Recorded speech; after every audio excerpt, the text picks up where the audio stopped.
აქ საგურამოში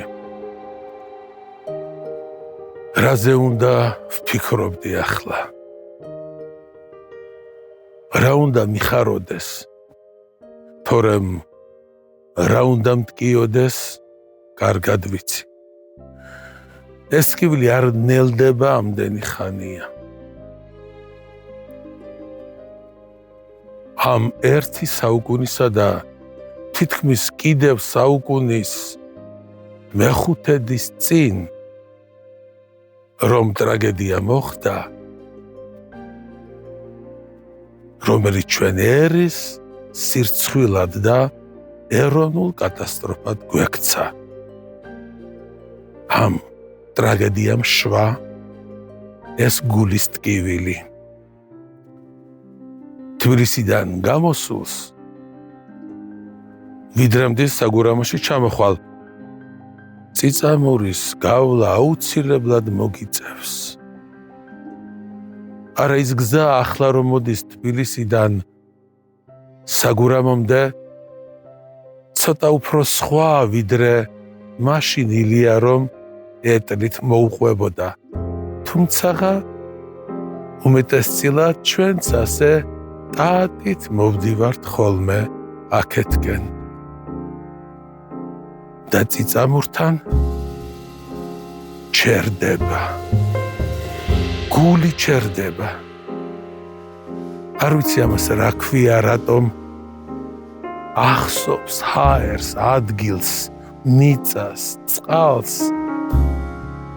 თითოეული ის წამი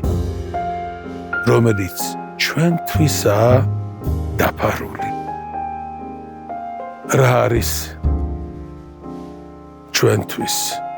და რა უნდა იყოს ჩვენთვის ეს ტრაგედია რა აღარ ვუწოდეთ მას ამდენი ხნის მანძილზე მაგრამ სახელის დარქმევა რა ბედენა ჩემი აზრით უფრო მნიშვნელოვანი ისაა თითოეული ქართველი რას გრძნობდა მაშინ გუშინ დღეს რას გრძნობს და ხვალ რას იგრძნობენ ჩვენი შვილები და შვილიშვილები თითოეული ქართველი არა თითოეული ქართველი თუ არა ერის უდიდესი ნაწილი მაინც და თუ ერის უდიდესი ნაწილი არა მაშინ იქნებ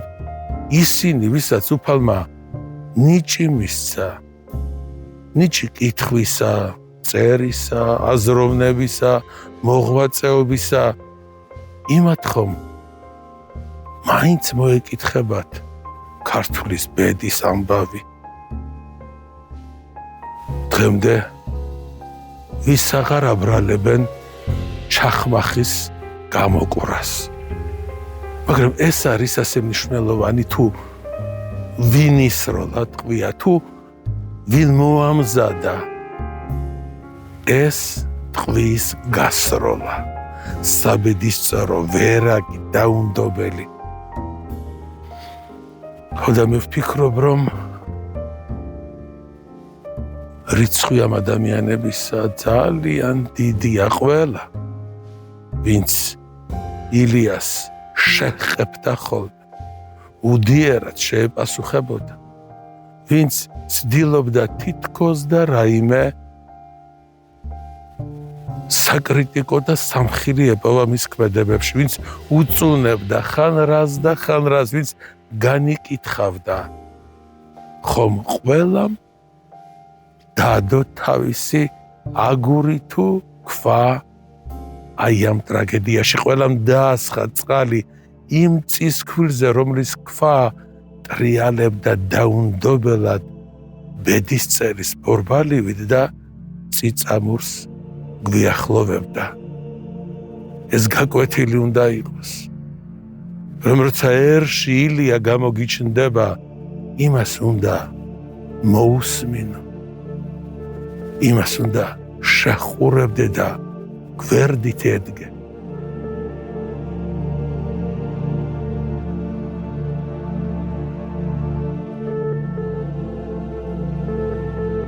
ჩემზე დამბობენ ის სიავეს ქართლისას ამბობს ჩვენს ცუდს არ მალავს ეს ხომ ცხადი სიძულვილია ბრიყვნი ამბობენ კარგი გული კი მაშინვე გრძნობს ამ სიძულვილში რაოდენი სიყვარულია რამათქმევინა ეს ილიას რამდენი საყვედური ესმოდა თურმე რამდენი უწუნებდა ქართველობას ერისშვილობას თუმცა კი ისინი მარტო თავის თავზე ფიქრობდნენ თავისი თავის დამკვიდრებაზე თავის ზრახვებზე იყვნენ გადაგებულნიოდენ ხდამ ფიქრებში მამულიშვილი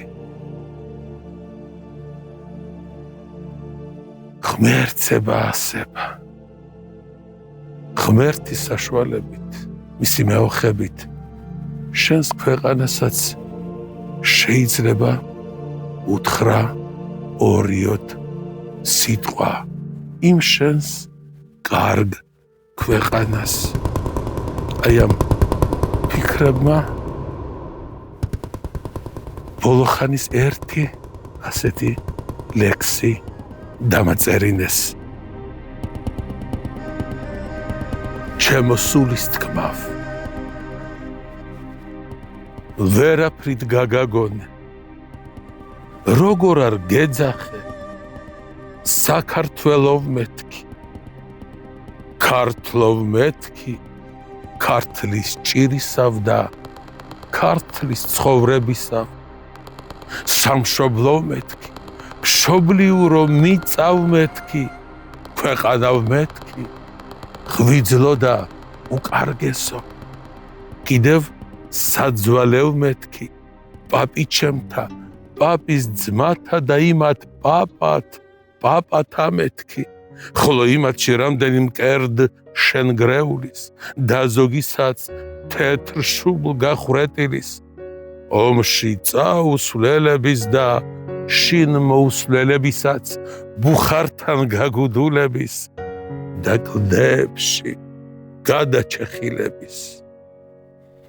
ვერ გაგაგონე ომახიანად კი გეძახდი მიხარო და შენს ჭიშკართან რომ დავიგულე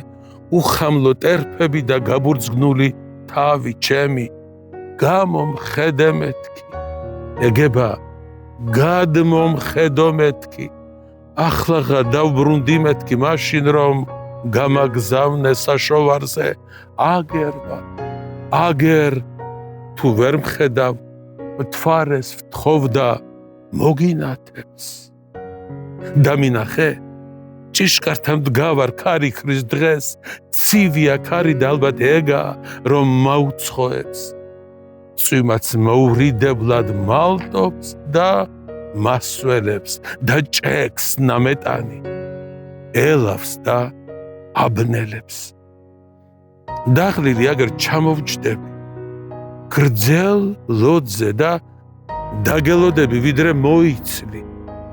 საფიქრალიც ხომ აქვს მთელი ჩვენი სოფელი შემოვიარე და გაღმაეთიც ხელის გაწვდენაზე დგახარ სამშობლო ოდა გაჩახჩახებული მორთულ მოკაზმული აზრიამულებული სტუმართ მოყვარე ამღერებული აცეკვებული ათამადებული ხოდა უცებ შემეშინდ ძილმა რომ წამიღოს ლოდზე მჯდომარე რომ გავიყინო ფეხ დაუბანელი რომ მიპოვონ და ძლივად შემოსილი რომ შეგარცხვინო ქეიფიც რომ ჩაგამწარო სტუმარი რომ შეგიწუხო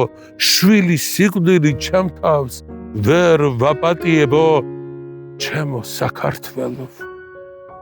დედავ ჩემო და დედის ნაცვალს როგორ არ გეძახი და ვერ გაგონებ ჩემო სულის თქმავ საქართველო მეთქი ქართლოვ მეთქი ქართლის ჭირისავ და ქართლის ცხოვრებისავ სამშობლოვ მეთქი შობლიუ რომ იწავ მეთქი ქვეყანავ მეთქი ღვიძლო და უკარგესო კიდევ საძვალევ მეთქი პაპიჩემთა პაპის ძმათა და იმათ პაპათა მეთქი ჩემო კარგო ქვეყანავ რაზედ მოგიწყენია აწმყო თუ არ აგწყალობს მომავალი შენია